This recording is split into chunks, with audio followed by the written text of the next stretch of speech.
కాలం మారింది. అనన్య జీవితంలోకి రాహుల్ వచ్చాడు.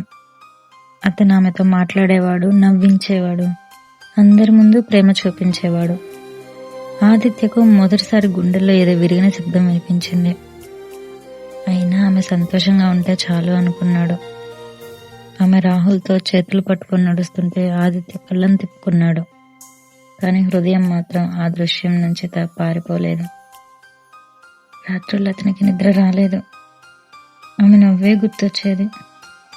ఆ నవ్వుకు కారణం తాను కాదు అన్న బాధ చాలా వెంటాడేది. అయినా ఆమెను ద్వేషించలేదు, అలాగని రాహుల్ని అసహించుకోలేదు.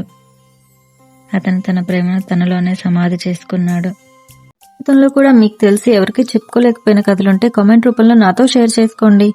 ఆ కథలను వీడియో రూపంలో ప్రాణం పోసి మీ ముందుకు తీసుకువస్తా. మీకు ఈ కంటెంట్ నచ్చితే ప్లీజ్ లైక్, షేర్, సబ్స్క్రైబ్. నీతో ఒక కథ.